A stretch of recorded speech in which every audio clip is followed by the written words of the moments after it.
नमस्कार. सखी सह्याद्रीच्या आजच्या भागात मी पूजा सुनील थिगळे आपल्या सर्वांचं मनपूर्वक स्वागत करते. मंडळी, ज्यावेळी या पृथ्वी तलावर फक्त निसर्ग होता त्यावेळी मनुष्य नव्हता. हळूहळू निसर्गामध्ये मनुष्याने प्रवेश करायला सुरुवात केली.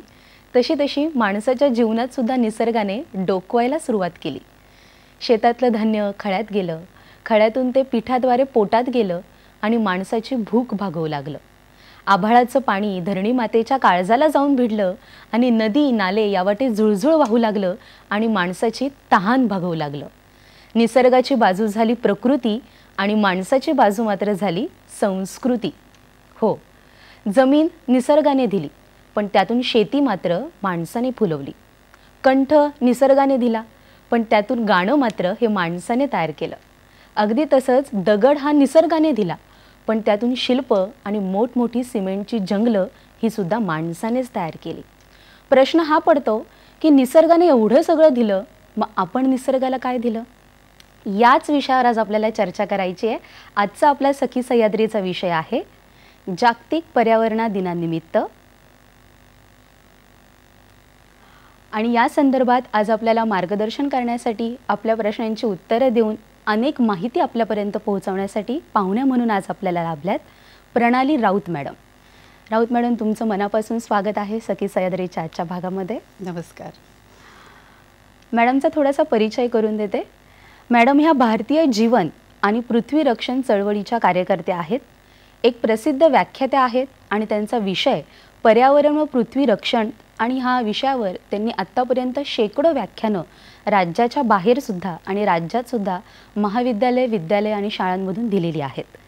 या प्रबोधनपर विषयावर त्या अन्न, वस्त्र, निवारा या प्राथमिक गरजांबद्दल कृती आणि प्रबोधन आणि त्याबद्दलची जनजागृती संपूर्ण महाराष्ट्रभर आणि महाराष्ट्राच्या बाहेर करत असतात. त्या स्वतः चरखा आणि हातमाग शिकलेल्या आहेत. त्याही संदर्भात आज आपल्याला त्यांच्याकडून भरपूर असं जाणून घ्यायचं आहे. जागतिक पर्यावरण दिन हा 5 जूनला आपण साजरा करणार आहोत आणि याच अनुषंगाने आज आपण चर्चा करतोय. पण प्रत्येक नागरिकाला पहिला पडलेला प्रश्न असा असतो की पर्यावरण म्हणजे नक्की काय आणि या दिनाची सुरुवात नक्की कधीपासून झाली असेल? पर्यावरण या दिवसाची सुरुवात 1972 साली स्टॉकहोमला स्वीडनमध्ये एक परिषद युनोची भरवली गेली. आणि या परिषदेसाठी मुख्य महत्त्वाची गोष्ट म्हणजे एकमेव राष्ट्रप्रमुख जगातील उपस्थित होत्या, त्या म्हणजे इंदिरा गांधी. म्हणजे या भारताला पर्यावरणाबद्दल आदर आणि आस्था पूर्वापार काळापासून, अगदी ऋषी परंपरांपासून जी आहे ती लाभलेलीच आहे. आता इंदिरा गांधींना ही जी गोष्ट कळली ती महात्मा गांधींकडून त्यांना समजलं. आणि महात्मा गांधींचं आचरण किंवा कृती जर म्हणायला गेलं तर ते गीता उपनिषदांकडून आलेलं ज्ञान आहे आणि तीच भारतीय संस्कृती आहे, तीच अध्यात्म आणि तत्त्वज्ञान आहे. 1972ला जे 1960ला पहिल्यांदा अंटार्क्टिकावर बर्फ वितळायला सुरुवात झाली आणि पुन्हा जो बर्फ तयार व्हायला पाहिजे तो होत नव्हता. म्हणून त्याचा उहापोह आणि एकंदरीतच पर्यावरणाचा जो काही एकंदरीत ऱ्हास होतोय तो ऱ्हास होण्याच्या मागची कारणं आणि याचा सगळा कारणमीमांसा जाणण्यासाठी या युनोच्या परिषदेमध्ये पर्यावरण दिवस त्याचं औचित्य साधण्यासाठी असा आदेश काढला गेला आणि 74ला 5 जूनला हा कार्यक्रम किंवा पर्यावरण दिवस म्हणून साजरा केला जाऊ लागला. आता पर्यावरणाचा आपण म्हणतोय की पर्यावरणाच्या बद्दलची जनजागृती लोकांमध्ये खूप होताना दिसते आणि पर्यावरणाचा ऱ्हास होतोय हेही जवळजवळ सगळ्यांना कळत आहे. परंतु म्हणून या क्षेत्रात अनेक जण काम करतानाही दिसत आहेत. पण पर्यावरण या शब्दाचा ज्याला जसा अर्थ कळला त्या अर्थबोधाने तो त्या त्या क्षेत्रात त्या त्या अंगाने काम करताना आपल्याला दिसत आहे. मग कोणी जलव्यवस्थापनचं काम करते, कोणी झाडं वाचवा, झाडं लावा, त्यानंतर प्राणी प्रजाती नष्ट होत आहेत त्यावर काम करत आहेत, तर कोणी कचरा विभाजनाचं काम करतोय, प्लॅस्टिकवर आवाज उठवला जातोय आणि अगदीच म्हणजे मालडोकपासून ते अगदी पेंग्विन पक्षापर्यंत ध्रुवांपर्यंतच्या प्रजाती नष्ट होत आहेत म्हणून काम करताना दिसत आहेत. पण आपल्याला काय होतं की आपण जेव्हा हा विचार करतो की आपण ह्या प्रजाती, आपल्यामध्ये एक अशी भावना येते की ह्या प्रजाती नष्ट होत आहेत मात्र आम्ही सुरक्षित आहोत, तर आपण फार मोठ्या गैरसमजात आहोत आणि ही आपली चूक ठरेल. आता WWFचाच रिपोर्ट आहे की मानवाने 97% भूभाग पृथ्वीचा व्यापलेला आहे. म्हणजे मानवाचा जिथे जिथे हस्तक्षेप झाला तिथे प्रजाती धोक्यात आल्या किंवा कायमच्या अस्तंगत झालेल्या आहेत. या पृथ्वी या जिवंत ग्रहावर आणि तिच्या आसमंतात असलेली मानवजात आणि जीवसृष्टी आणि तिची सगळी आवरणं म्हणजे भूआवरण आहे, जीवावरण आहे, जलावरण आहे, वातावरण आहे, या सगळ्यांच्या जडणघडणीची पृथ्वीने केलेली सुनियोजित व्यवस्थापन म्हणजे पर्यावरण. आणि या पर्यावरणाच्या या सगळ्या घटकांना जरा जरी इजा झाली तर पर्यावरणाचा नाश म्हणून धरला जातो. मग आपण पृथ्वी ही एकसंध आहे, आपण तुकड्या तुकड्यात तिचा विचार करतोय, हे पूर्णतः चुकीचे आहे. अगदी. आणि तुम्ही आता ज्या ज्या भागांचा उल्लेख केला त्या सगळ्यांचा समावेश आपण पर्यावरण या संकल्पनेत करत असतो आणि त्याचा मुख्य घटक हा माणूस आहे हे मात्र विसरून चालणार नाही. आत्ताच मॅडमनी सांगितल्यानुसार माणसाने या सगळ्या गोष्टी आपल्या सभोवती ओढून घेतल्यात आणि त्याचबरोबर पर्यावरणाचा ऱ्हास करायला कुठेतरी सुरुवात केली आणि आज आपण या विषयावर चर्चा करतोय आणि जागतिक पर्यावरण दिन सुद्धा साजरा करतोय. मग असा प्रश्न पडतो, जर पर्यावरणात माणूस हा घटक त्याच्यामध्ये समाविष्ट असेल तर पर्यावरणाचा ऱ्हास होतोय म्हणजे कुठेतरी माणसाचा सुद्धा ऱ्हास होतोय का? माणूस हा जर मी आता म्हणाले की मानवजात आणि जीवसृष्टी हा जर विषय आला तर मानवजात हा पर्यावरणाचा मोठा घटक आहे. आणि या पृथ्वीचे घटक समजून घेण्यासाठी तुम्हाला पृथ्वीचं सम्यक आकलनाची आवश्यकता आहे. पृथ्वी एकसंध आहे म्हणून तुकड्यात अभ्यास चालणार नाही. मग आपण पाहतो की कधीतरी वाघ वाचवण्याच्या मोहिमा निघतात तर कधीतरी वाघ विरुद्ध माणूस म्हणून संघर्ष उभा केला जातो. आपण पाहूया की डार्विनच्या उत्क्रांती सिद्धांत पाहिला तर आपल्याला लक्षात येईल की वाघ हे पृथ्वीचं आधीचं अपत्य आहे आणि माणूस हे अंतिम शेवटचं अपत्य आहे. मग त्यावेळेला वाघ जर लाखो संख्येने वावरत होते मग माणूस ही प्रजात कशी वाढली? अगदी बरोबर. आणि त्यानंतर ब्रिटिश आले आणि ब्रिटिशांनी वाटेल ती देशाची वाट लावली, शिकार मनोरंजन म्हणून केलं. तरी ब्रिटिश गेले तेव्हा सुद्धा या देशात सुमारे 40,000 वाघ अस्तित्वात होते. मग कधी असा संघर्ष उभा राहताना आपल्याला दिसला नाही. मग आज असा संघर्ष का उभा होतोय?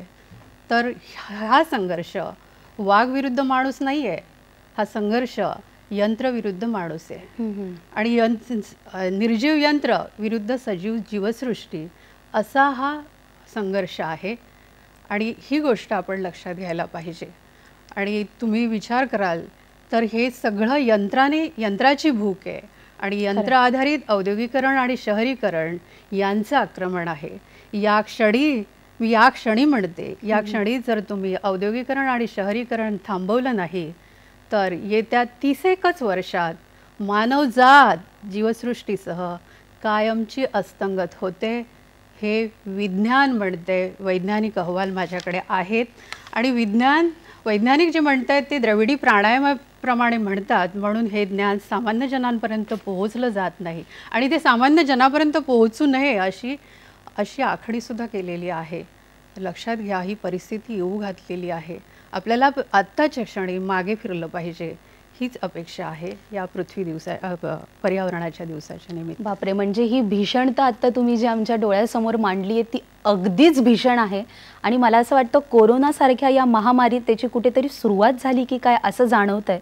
कारण की आपण झाडे तोडायला निघालो आहे, सिमेंटची जंगलंसुद्धा उभी करायला निघालो आहे, पण ही झाडं तोडल्यामुळे ऑक्सिजनचा तुटवडा आत्ता जाणवू लागला आहे. जो ऑक्सिजन आपल्याला हवेमध्ये फुकट मिळतो तो मात्र आता हॉस्पिटलमध्ये जाऊन आपल्याला विकत घ्यावा लागतोय. ही परिस्थिती याच सगळ्या कारणांमुळे ओढवली असेल आणि कुठेतरी ही आत्ता तुम्ही सांगितलेल्या भीषणतेची सुरुवात असेल मॅडम. ही सुरुवात कधीपासूनच झालेली आहे, अगदी 1960 पासून. आपण खूप वेळ घेतला आहे, पृथ्वीने आपल्याला भरपूर वेळ दिला होता. पण आपण भौतिक सुखलोलूप जीवनपद्धती जीवनशैली म्हणतो त्याला आणि विकास प्रगतीच्या नावाखाली आपण पर्यावरण आम्हाला आड येतं असं जेव्हा आपण म्हणतो ना तेव्हा आपण विचार करायला पाहिजे की हे पर्यावरण एकसंध असं आणि पृथ्वीचं अस्तित्व त्यामुळे आपल्याला हे जीवन प्राप्त झालेलं आहे. आणि विनासायास आपल्याला हे असं जीवन मिळालं, यापेक्षा अजून देणगी कुठली हवी होती? तर ही आपण या गोष्टीचा विचार करायला पाहिजे असं मला वाटतं. कार्यक्रमातला पहिला फोन आज आपल्याला आलेला आहे. तर आपल्याशी जळगाववरून बोलतायत रवींद्र कुडाळकर. नमस्कार. नमस्कार मॅडम, माझे 2 प्रश्न आहेत. हो. पहिला प्रश्न असा आहे की पर्यावरणाबद्दल अगदी सर्व स्तरामध्ये इतकी अनास्था दिसते कधी कधी की पिशव्या कुठे फेकल्या जातात, कागद टाकले जातात, कचरा घरातला टाकला जातो, सोसायटीमध्ये कुठे वृक्षतोडी केली जाते. हे पाहून म्हणजे दुःख होतं की आपण फक्त पर्यावरण दिनाच्या दिवशीच जनजागृती न करता 365 दिवस पर्यावरणाबद्दल सजग राहण्यासाठी काय केलं गेलं पाहिजे, हा पहिला प्रश्न. दुसरं मला असं विचारायचं आहे की जिथे दाट वस्ती आहे, लोकवस्ती दाट आहे, झोपडपट्ट्या आहे, कामगार वसाहत, तिथे शुद्ध हवाई नसते, स्वच्छता नसते. मग तिथे जर आपण स्वच्छता ठेवली तर पर्यावरण छान राहू शकतं. याबद्दल काय केलं जावं? 2 प्रश्न आहे. अगदी खूप सुंदर 2 प्रश्न आहेत. मला असं वाटतं आपण पहिला त्यांचा जो प्रश्न आहे तो मी आता तुम्हाला विचारणार होते, लोकसंख्येसंदर्भातला. लोकसंख्या वाढ ही कुठेतरी या सगळ्या पर्यावरणाच्या दूषित करण्याला कारणीभूत ठरते का? हाच रवींद्र कुडाळकरांचा जो प्रश्न आहे त्यावर आपण सांगावं. लोकसंख्येबद्दल लोकसंख्या वाढते हे वास्तव आहे, पण लोकसंख्या कमी करणं आपल्याच हातात आहे. आणि लोकसंख्येचा विचार म्हणजे त्याच्या मागे रूढी, परंपरा, भावना याच्याशी पण ते निगडीत आहे. परंतु वर्ल्ड इकॉनॉमिक फोरमचाच रिपोर्ट काय म्हणतोय की पृथ्वीवरचा 1% लोक 60% संपत्ती वापरतात, 20% लोक 80% संपत्ती वापरतात आणि उरलेले 80% लोक 20% संपत्ती वापरतात. मग जर वितरण असं असेल तर दोष लोकसंख्येचा आहे का, हा विचार व्हायला पाहिजे.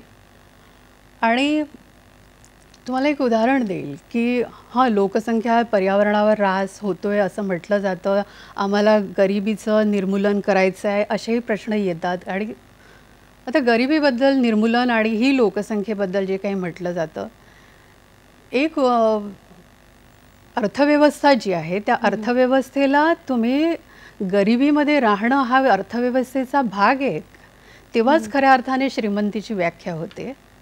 आणि मग गरिबी हटाव किंवा दारिद्र्याचं निर्मूलन करण्यासाठी प्रकल्प आले जातात, जे तुमची गरिबी निर्मूलन करण्यासाठी म्हटलं जातं किंवा रोजगार मिळवण्यासाठी म्हटले जातात. पण खऱ्या अर्थाने ते तसे असतात का?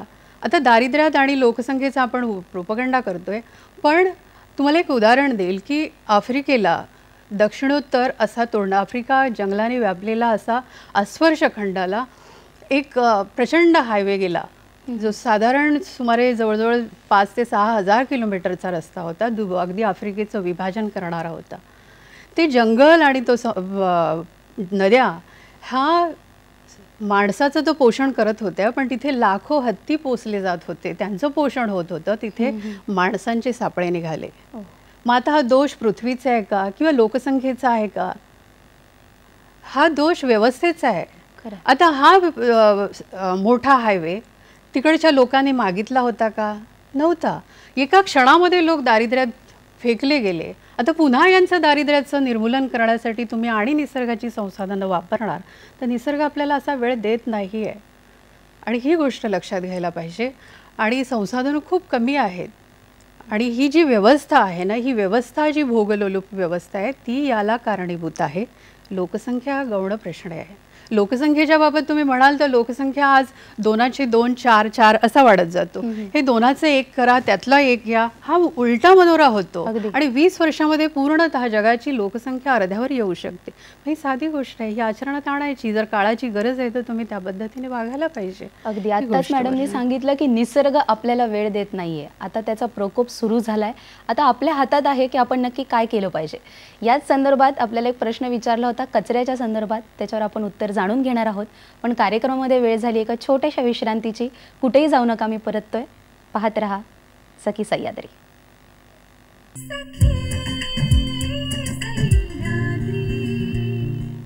जागतिक पर्यावरण दिनानिमित्त आज आपण चर्चा करतोय आणि विश्रांतीला जाण्यापूर्वी आपल्याला एक फोनद्वारे प्रश्न विचारला होता की कचऱ्याचं निर्मूलन हे कसं करावं. आपण आपल्या घरातला कचरा हा रस्त्यावर टाकतो आणि त्याचबरोबर आपण पर्यावरणाचा ऱ्हास करण्यासाठी कुठेतरी कारणीभूत ठरतो.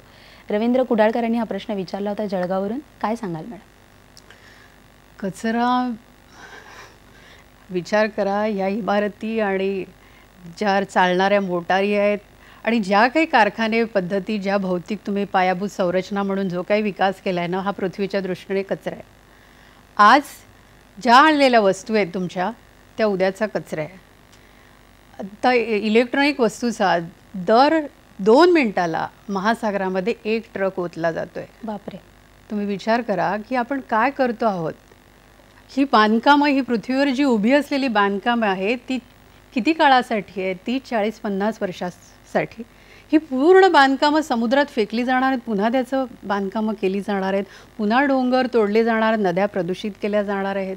आता तुम्ही म्हणाल की झोपडपट्ट्या आणि या गोष्टींना विचार करूया. मुंबईचं कचरा निर्मूलनाचं काम धारावी करते, पण धारावी कुठला कचरा निर्माण करत नाही. दोष मात्र झोपडपट्टींना दिला जातोय. ते कचरा व्यवस्थापनाचं काम करते. तुम्ही शहरामध्ये फिरा, संध्याकाळच्या वेळेला सगळे टेम्पो जातात. या टेम्पोतनं सगळा शहराने निर्माण केलेला कचरा, ज्याचं व्यवस्थापन हे कारखान्यांवर आणि ऑफिसांमध्ये असायला हवं, ते करत नाहीत. ते तिकडनं धारावीतले लोक येऊन करतात आणि ते व्यवस्थापन तशा पद्धतीचं करतात. अरे, घरात सोसायटीमध्ये येणाऱ्या झाडू जो स्वच्छता करतो त्याला आम्ही कचरावाला म्हणून हाक देतोय. तर ही जी भावना आहे ना, ती लक्षात घ्या की कचरा म्हणून काय आहे. निसर्गाचं जे नियोजन होतं त्याच्यामध्ये सगळ्याच पद्धतीच्या कचरा. मग प्लॅस्टिक म्हणा, आता ते तख्ता वादळ येऊन गेलं, त्या वादळाने तुम्ही पाहिलं तर समुद्रकिनारा पूर्ण प्लॅस्टिकने भरलेला आहे. अगदी भारता एवढा भूभाग पॅसिफिक महासागरामध्ये प्लॅस्टिकचा थर तयार झाला आहे. मग आता हे सागरी प्रवाह जे आहेत, ते सागरी प्रवाह विषुववृत्ताकडून ध्रुवांकडे जात असतात आणि थंड ध्रुवांकडून विषुववृत्ताकडे येत असतात. हे सागरी प्रवाह विषुववृत्ताची उष्णता ध्रुवांकडे नेतात, ध्रुवांचा थंडावा विषुववृत्ताकडे आणतात. त्या सागरी प्रवाहामुळे हे सगळं पृथ्वीचं नियोजन चालू आहे. आणि असे जर तुम्ही थर सागरांमध्ये तयार करायला लागले तर ह्या प्रवाहांना अडथळा निर्माण होतोय आणि ही उष्णता इथून वाहून ध्रुवांकडे नेली जाते. ते म्हणून ध्रुवांकडे सुद्धा सजीव सृष्टी किंवा परिसंस्था जीवन आहे आणि अन्यथा हे अति थंड होत गेलं असतं आणि इथे जीवसृष्टी पण नसती आणि विषुववृत्त प्रचंड तापत गेला असता जर तिथून थंडावा आला गेला नसता तर.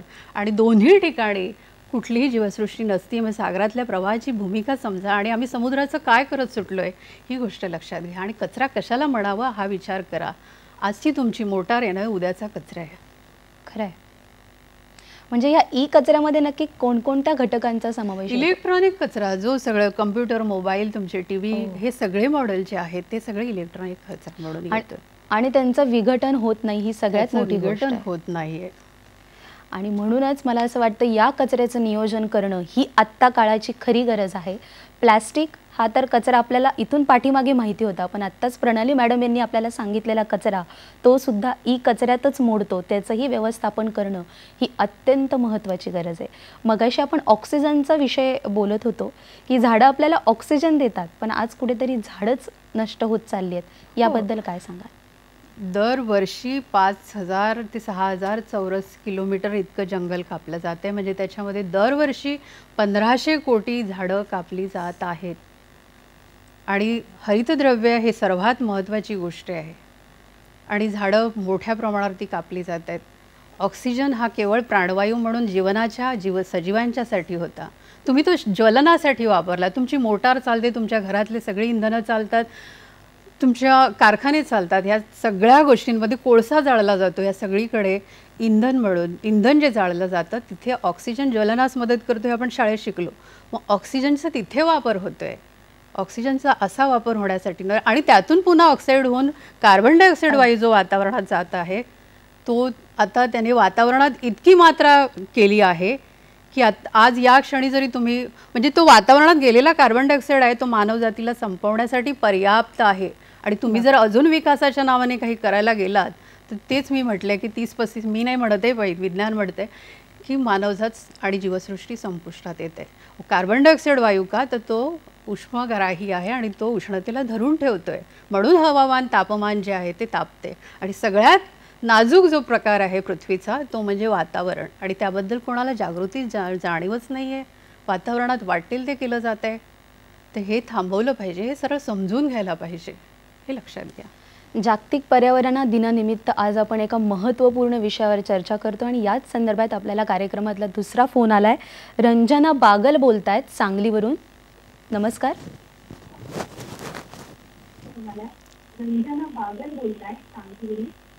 रंजना ताई, आपला प्रश्न विचारा आणि आपल्या टीव्हीचा आवाज कृपया बंद करा. नमस्कार मॅडम. नमस्कार. नमस्कार. हा, मला असा प्रश्न आहे की शोध खड्ड्यांचा वापर करावा हे आपल्याला वेळोवेळी सांगितलं जातं. कशाचं म्हटलं? शोष खड्डे. शोष खड्डे. हा, शोष खड्ड्यांचा वापर करायचा. मग आपल्याला स्वच्छतागृह, कारखाने, कंपन्या तसंच शहरीकरणामध्ये शोष खड्डे जास्त वाढत चाललेली आहे. तर ह्या वाढत्या शोष खड्ड्यांचा परिणाम पर्यावरणावर विपरीत होतोय का? जर होत असेल तर तो कशा पद्धतीने होतोय? मग त्याच्यासाठी आपण काय करायला पाहिजे का? मला वाटतं शहरीकरणाच्या दृष्टिकोनातून हा एक अतिशय महत्त्वाचा प्रश्न त्यांनी विचारलाय. काय सांगाल? शहरीकरण थांबवण्यासाठी मी तुम्हाला म्हणत आहे, कारण ते आता तुम्हाला थांबवलं नाही तर ते तुम्हाला गिळंकृत करून आपोआपच थांबेल. त्यामुळे शोषखड्ड्याच्या गोष्टी ज्या आहेत ना त्या आपण ग्रामीण भागांमध्ये त्या घरांपुरतं मर्यादित असेल तर तिथपर्यंत करू शकतो. या प्रचंड शहरासाठी शोषखड्डे म्हणजे शोषखड्ड्यांसाठीच प्रचंड जागा लागणार आहे. तिथे शहरांसाठी ती उपलब्ध आहे का, या सगळ्या गोष्टींचाही विचार व्हायला पाहिजे, तरच ती गोष्ट पुढे जाऊ शकते असं मला वाटतं. कचऱ्याच्या निर्मूलनासंदर्भात आपण बोलत होतो, तर कचरा निर्मूलन हे घराघरात कसं केलं जावं असं तुम्हाला वाटतं? कचरा निर्मूलन आम्ही गेली 30-40 वर्ष घरातच करत आहोत. सुका कचरा, ओला कचरा वेगळा केला जातो. घरातली एक छोटीशी बाल्कनीसारखी जागा आहे, त्याच्यामध्ये ते सगळं घरातल्या भाज्या आणि हे काय आहे ते त्याच्यात ते विघटन होते. मातीत गांडूळ आहेत. माझ्या मुंबई शहरात राहून सुद्धा त्या मातीमध्ये गांडूळ आहेत आणि गांडूळ आणि सूक्ष्म जीवाणू जे आहेत त्याचं विघटन करण्याचं काम करतात आणि त्याला दुर्गंधी पण येत नाही. हे सर्वात महत्त्वाचं आणि ते उत्तम खत आहे. आणि गांडूळ हा असा एक जीव आहे की तो त्याच्या विष्ठेला सुगंध आहे. आणि एक गांडूळ म्हणजे शेतीमध्ये पण मी म्हणेन की आपण रसायनं टाकून जी काही शेतीची अवस्था केलेली आहे ती आता परत येणं फार कठीण आहे. आणि ती एक शारपड झालेली जमीन आहे. ती आता नांगराला दाद देत नाही म्हणून तुम्ही ट्रॅक्टर आणले आणि सगळे उत्पादन खर्च तुम्ही वाढवत नेलात आणि उत्पन्नच नाही ही अवस्था आली आणि आत्महत्येकडे तुमचा कल गेला. इथपर्यंत ही पोहोचली स्थिती. एक गांडूळ आहे ते दर वर्षाला 4000 गांडूळ जन्माला घालते आणि ते दिवसातनं 12 वेळा वर येतं, 12 वेळा खाली जातं. इतक्या वेळा ते छिद्र करत राहतं. म्हणून पूर्णतः सच्छिद्रता असते. नायट्रोजन पूर्णतः त्या मुळांमध्ये वाहत राहतो. शेतकऱ्याचा मित्र सुद्धा म्हटलं जातं. अगदी आपण लहानपणापासून म्हणूनच आहे. आणि निसर्ग असंच तर काम करतोय. निसर्गाला कोण खत देतं, निसर्गाला कोण पाणी देतं?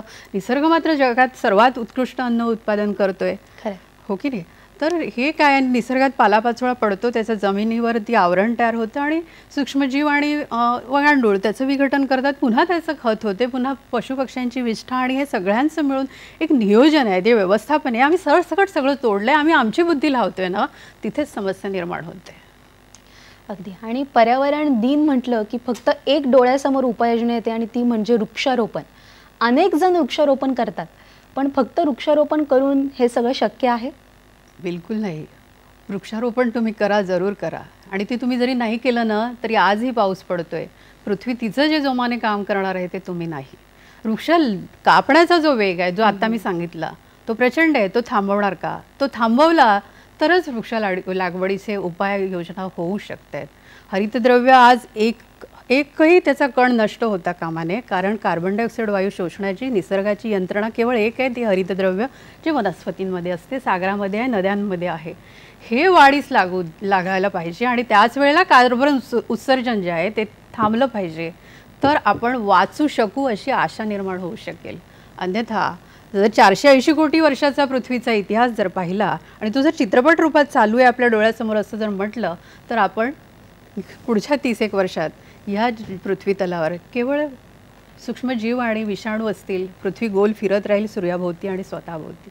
ही अशी दिसणारी जीवसृष्टी तिच्यावर नसेल. या पृथ्वीवर आता आपण पाहतोय की जे हिरव्या कलरचे सगळे प्रदेश आहेत, तर ते होण्यासाठी, संपूर्ण पृथ्वी हिरवी होण्यासाठी आपल्याला काय काय प्रयत्न करता येतील?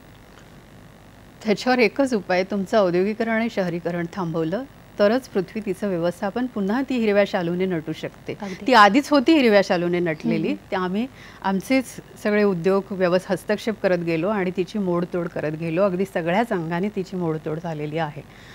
तर ही गोष्ट लक्षात घ्या. अगदी. म्हणूनच आणि पृथ्वी ऑक्सिजनच्या बाबतीत जर म्हटलं, आज ऑक्सिजनचे प्लांट तयार केले हो. जात आहेत. तुम्ही वेगळे तुमचे जे प्लांट तयार केले आहेत ना, कारखाने आणि जे काही एकंदरीत प्लांट आहेत ना, ते बंद केले ना, तर ऑक्सिजनचे प्लांट तयार करण्याची गरज लागणार नाही. आणि ऑक्सिजनचे प्लांट तुम्हाला तयार करावे लागतात ना, हीच किती निंदनीय गोष्ट आहे समाजासाठी. याच्यासाठी बुद्धी लावावी लागते. आणि हे काही गोष्टी जर आपल्याला असतील ना, अहंकार येत असेल तर हा सोडून द्या. पृथ्वीचं निर्मिती होती, तिला शरण जा. आता तुमचं व्यवस्थापन नको आहे तिला. तुमच्या साधेपण आणि शहाणपणाची तिला गरज आहे. तुमच्या बुद्धीची आकलनाची काही आवश्यकता नाही आहे, असं पृथ्वीचं म्हणणं आहे. अगदी. आणि म्हणूनच या ऑक्सिजनची गरज आत्ता कोरोनाच्या काळामध्ये आपल्याला जास्त भीषणतेने जाणवली.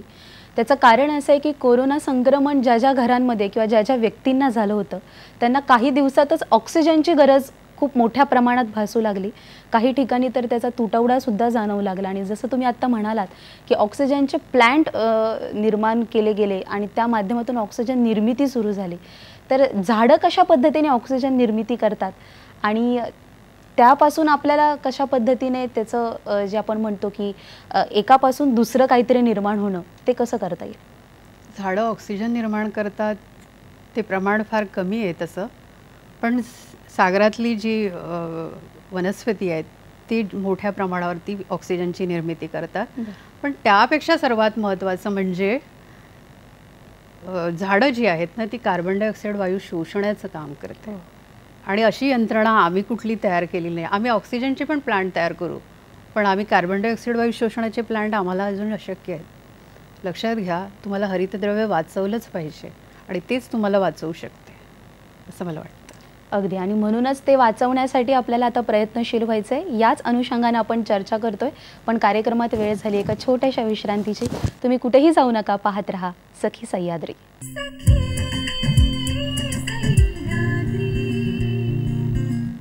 विश्रांतीनंतर आपल्या सर्वांचं मनापासून स्वागत. येत्या 5 जूनला जागतिक पर्यावरण दिन आपण साजरा करणार आहोत आणि त्याच अनुषंगानं आज आपण ही चर्चा करतोय. ब्रेकवर जाण्यापूर्वी आपल्याला मॅडमनी झाडांचं महत्त्व आणि ऑक्सिजनचं महत्त्व आणि त्या संदर्भातली आपली असणारी जबाबदारी याबद्दल अधिक माहिती दिली.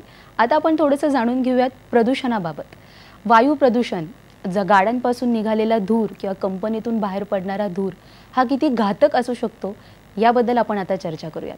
वायू प्रदूषण रोखणं ही काळाची गरज आहे. काय वाटतं मॅडम? अगदी. वायू प्रदूषण इतक्या मोठ्या प्रमाणावर आहे, ती वेगवेगळ्या त्याच्या पातळ्या आहेत. पण वातावरणात जाणारा वायू जो आहे तो खूप नाजूक स्थिती वातावरणाची असते, त्याच्यामध्ये मोठ्या प्रमाणावर वायू प्रदूषण होत आहे. लॅन्सेटचाच रिपोर्ट होता 2017 सालचा. आणि त्यावर दूरदर्शनने माझी मुलाखत घेतली होती एक, की 2015 ते 2016 या एका वर्षात भारतात केवळ वायू प्रदूषणाने 25 लाख लोक मृत्युमुखी पडले. बापरे, हा आकडा बराच मोठा आहे. म्हणजे रोज या भारतात केवळ वायू प्रदूषणाने 6850 माणसं मरत होते. तुम्ही विचार करा, वायू प्रदूषण केवळ वायू प्रदूषण म्हणून आपण घेऊ तर तो केवळ आजार नाही आहे, तो तुम्हाला मृत्यूपंथाला नेतो आहे. आणि त्याच्यासोबत अनेक जीवसृष्टीसुद्धा, जीवजाती संपुष्टात आलेल्या आहेत. हे आपण लक्षात घ्यायला पाहिजे. आता तुम्ही म्हणाल की खूप वैज्ञानिक अहवाल, प्रचंड म्हणजे विज्ञान सत्य सांगते, पण ते पोहोचवणं हे सगळं काम आहे, ते मात्र रोखण्याचं काम करतात असं म्हणायला काहीच हरकत नाही. वायू प्रदूषण म्हणजे सगळ्यात महत्त्वाचं वातावरणातला कार्बन डायऑक्साईड वायूचं प्रमाण. इतर पण आहेत, नायट्रिक ॲसिड आहे, सल्फ्युरिक ॲसिड आहे. मौना लोआला जेव्हा 2013 मेमध्ये 400 ppmची कार्बन डायऑक्साईड वायूची मात्रा सापडली, म्हणजे 1 ppm म्हणजे 300 कोटी टन कार्बन डायऑक्साईड वायू. 2 वर्षाने पटकन मे 2015ला अंटार्क्टिका खंडावरती सुद्धा कार्बन डायऑक्साईड वायूची 400 ppmची मात्रा आढळली. मग मात्र सगळीकडे वणवे लागणं, म्हणजे ऑस्ट्रेलियाला 18 साली सिडनीपर्यंत वणवे गेले आणि लाखो जीवजाती, घोडे आणि उंट यामध्ये मृत्युमुखी पडले. आणि मग पाण्याचं दुर्भिक्ष झालं ना म्हणून ऑस्ट्रेलियाने ना 10,000 उंटांना गोळ्या घालून मारले. कारण का तर पाणी उंट पित आहेत. म्हणजे आम्ही आमच्या जीवनासाठी या जीवांचा बळी देतोय. नैसर्गिकरित्या आपत्ती आणले ते आम्हीच आणले आहेत, वर आम्ही आमच्या जीवनासाठी आम्ही या निसर्गाचा अशा पद्धतीने बळी देतोय. हे पूर्णतः चुकीचं आणि अवैज्ञानिक आहे. माणूस जर स्वतःला बुद्धिमान समजत असेल ना तर इतर या अबोध स्थितीतली जीवजाती आहेत ना त्याच्या पालकत्वाची भूमिका आपली आहे हे लक्षात घ्यायला पाहिजे. आपण हे सगळं विसरून त्यांना संपतात. इतकंच नाही तर आता हा माणूस प्राणी स्वतःची पिढी जी आहे तिला तिचंही आयुष्य हिरावून घेत आहे, ही गोष्ट लक्षात घ्या. आणि कॅलिफोर्नियाला मोठ्या प्रमाणावरती वणवे लागत आहेत. अगदी उच्चभ्रू लोकांचं पॅराडाईज हे शहर 7,000 बंगल्यांचं वणव्यात खाक झालं. त्यानंतर अलास्काला जे ध्रुवाकडे आहे त्या अलास्काला अचानक 40°C तापमान झालं आणि 2 लाख हेक्टर वणव्यात जळून गेलं, खाक झालं.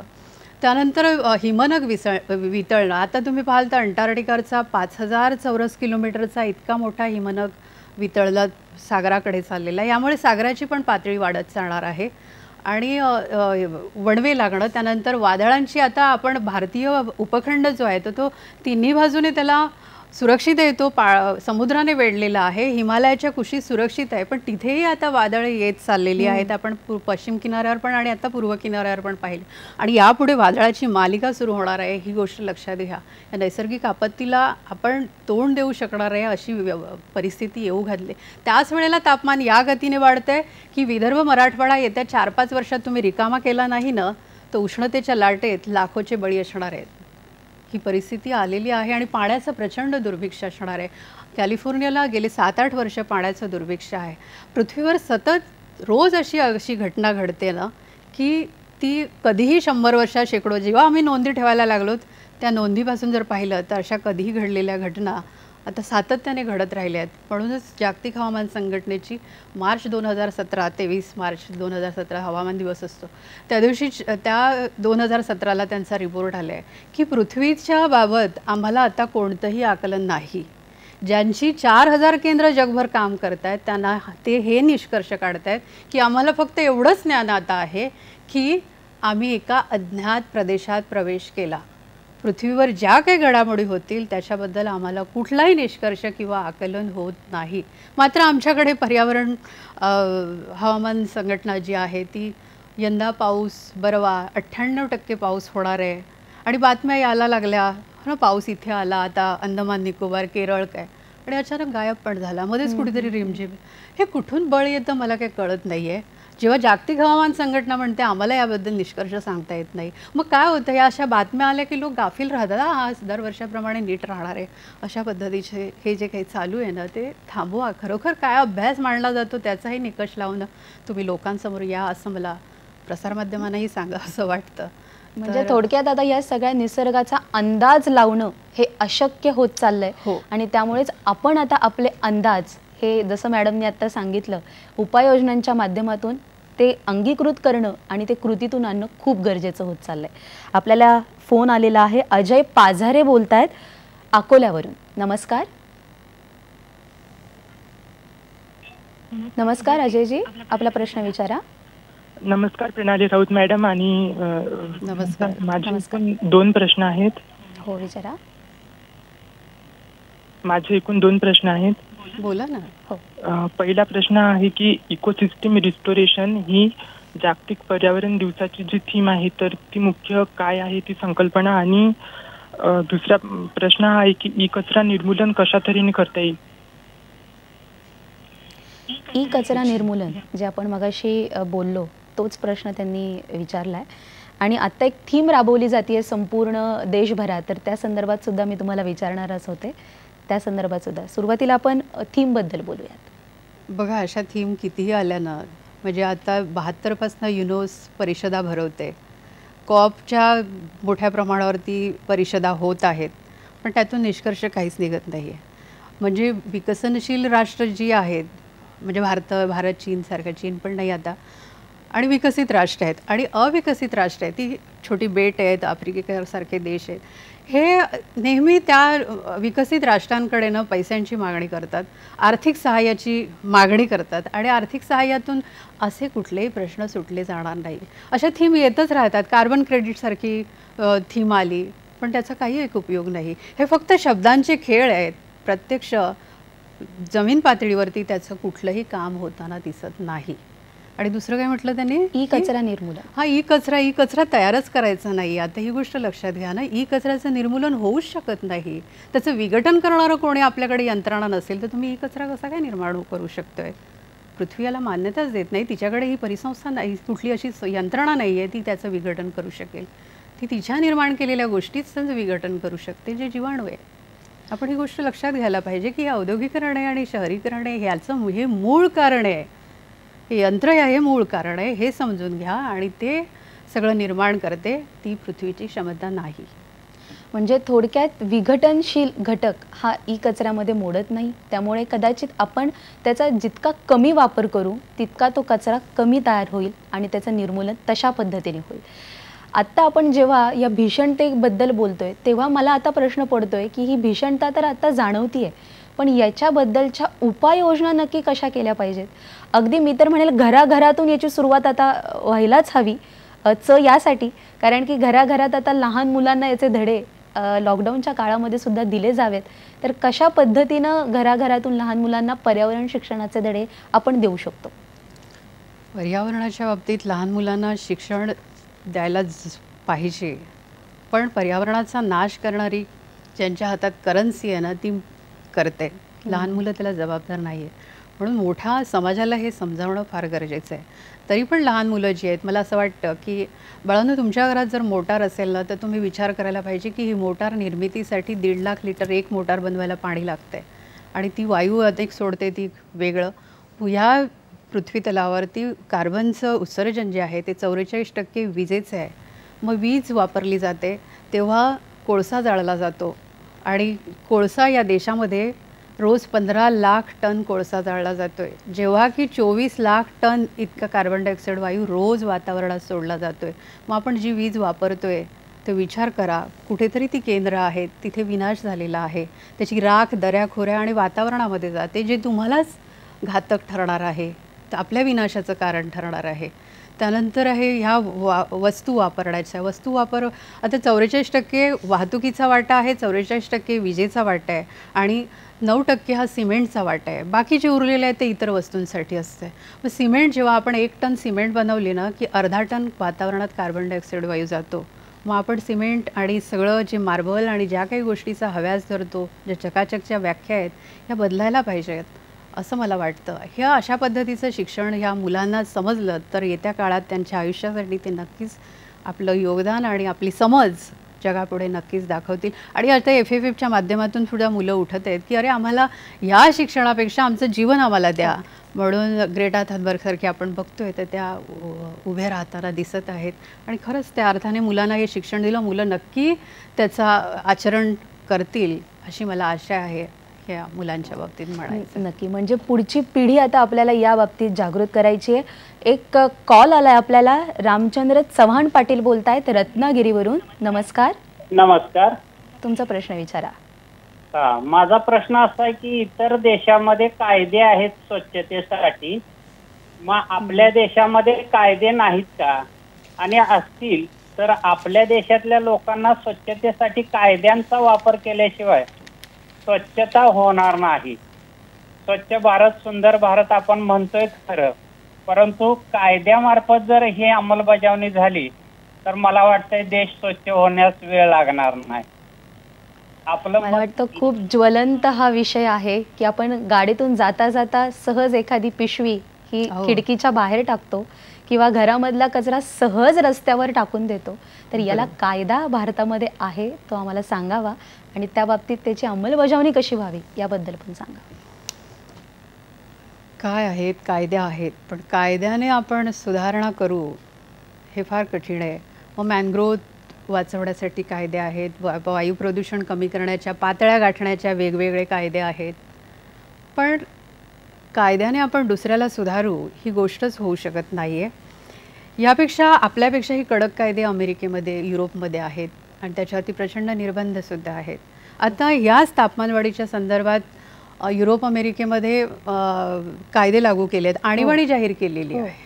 मँचेस्टर हे पहिलं शहर जे यंत्रमागाचं होतं, जे भारतात होतं ना, ते आता आणीबाणी जाहीर करते. पण कायदे तयार झाले, आणीबाणी जाहीर केली, कायद्याने आणीबाणी जाहीर केली गेली. पण मग कुठला कोळशाचा प्रकल्प बंद केला का? कुठला वीज केंद्र बंद केलं का? कुठल्या मोटारी कारखाने बंद केले का? कायदे झाले पण अंमलात तशा पद्धतीचे आणले गेले का? तर या आता आपण विचार करूया की मँचेस्टर हे पहिलं शहर युरोपमधलं की ते आणीबाणी जाहीर करतं. पण या मँचेस्टर इथे असताना ब्रिटिशांचेच कायदे होते. मग भारताने काय न्यायालयात कायदे तयार करा किंवा मँचेस्टरचा द्वेष केला नाही किंवा सरकारकडे कुठे मागण्या केल्या नाहीत. भारताने उत्तर दिलं, चरखा काढला आणि तेच उत्तर आहे. आणि आता चरखा हेच जगाला वाचवण्याचं उत्तर आहे, हे लक्षात घ्या. चरखा केवळ प्रतीक नाही गांधीजींचं.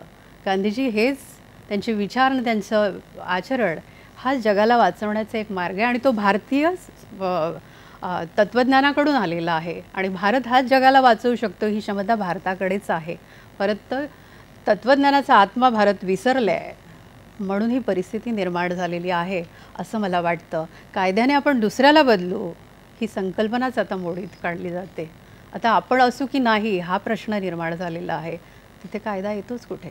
मला वाटतं प्रेक्षक हो, आज चरख्याबद्दल मॅडमनी विषय काढलाय. तर स्वतः चरखा आणि हातमाग शिकलेले आहेत. या संदर्भात आपल्याला त्यांच्याकडून जाणून घ्यायचं आहे. पण कार्यक्रमात वेळ झाली एका छोट्याशा विश्रांतीची. तुम्ही कुठेही जाऊ नका, पाहत रहा सखी सह्याद्री.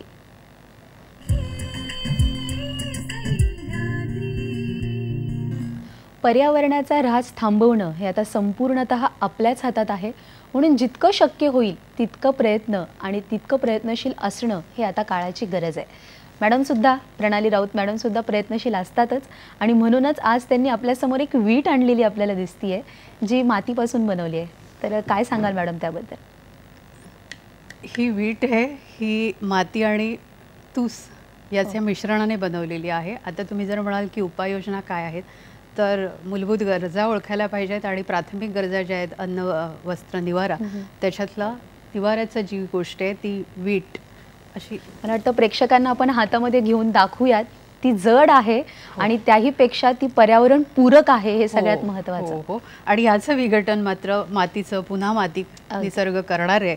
म्हणून या पद्धतीकडे आपल्याला जायला पाहिजे. भारतीय संस्कृती टिकली याला कारणच आहे की भारतीयांचं साधेपण आणि शहाणपण ते माती कुडाच्याच घरात राहिले आणि वस्त्र चरखा हातमागावरती विणलं. म्हणून जगातील माया, इंका, रोम, इजिप्त संस्कृत्या उदयाला आल्या आणि अस्तालाही गेल्या. पण भारतीय संस्कृती मात्र गेली 10-12 हजार वर्ष तिचा प्रवास अव्याहत सुरू आहे. त्याला कारणच हे भारतीयांचं शहाणपण आहे आणि हे आपण लक्षात घ्यायला पाहिजे. आणि आता मला असं वाटतं की पृथ्वीचं रक्षण जर आपल्याला म्हणजे एकूणच पर्यावरण जर म्हणू तर पृथ्वीच्या येणारे प्रकल्प जे आहेत, मग ते जैतापूर अणुऊर्जा असो, नाणार रिफायनरी असो, वाढवण मेगा पोर्ट असू दे, आणि त्यानंतर बंदरमाला आहे, बुलेट ट्रेन आहेत, हे प्रकल्प आता येऊ शकतात. विमानतळ आहेत, बंदरमाला येऊ घातलेले प्रकल्प, हे जागतिक बँक आपल्याला खऱ्या अर्थाने ना कर्जाच्या विळख्यात अडकवते. याच्यातून कुठलेही रोजगार मिळाले जात नाही. असे प्रकल्प आत्ता 50-60 वर्ष सातत्याने येत आहेत. मग रोजगाराचे प्रश्न कसे काय निर्माण होऊ शकत आहेत? तुम्ही विचार करा ना या गोष्टीचा. आणि हे उरली तुमची नैसर्गिक संसाधनं आहेत ना, ती हिरावून घेण्याचा हा एक मार्ग आहे. तुम्ही हे प्रकल्प थांबवा आणि त्याच वेळेला हरितद्रव्य वाढू द्या, तरच आपण वाचू शकू असं मला खात्रीने वाटतं. अगदी ही गोष्ट लक्षात घ्या. पर्यावरण दिनानिमित्त आज आपण अतिशय सखोल चर्चा आणि अतिशय मार्मिक चर्चा केली. आजचा तुम्हाला आमचा कार्यक्रम कसा वाटला हे आम्हाला नक्की कळवा. त्यासाठी आमचे संपर्क आहेत. फेसबुकद्वारे तुम्ही कळवू शकता www.facebook.com/DD सह्याद्री. ईमेलद्वारे तुम्ही आम्हाला कळवू शकता sakhisayadri@gmail.com. यूट्यूबवरून सुद्धा तुम्ही आम्हाला संपर्क साधू शकता www.youtube.com/DD सह्याद्री. आणि आमचं ट्विटर हँडल आहे @DD सह्याद्री. तुम्ही हा कार्यक्रम आमचा यूट्यूबवरती सुद्धा पाहू शकता. त्यासाठी www.youtube.com/DD सह्याद्रीला नक्की लिंक करा.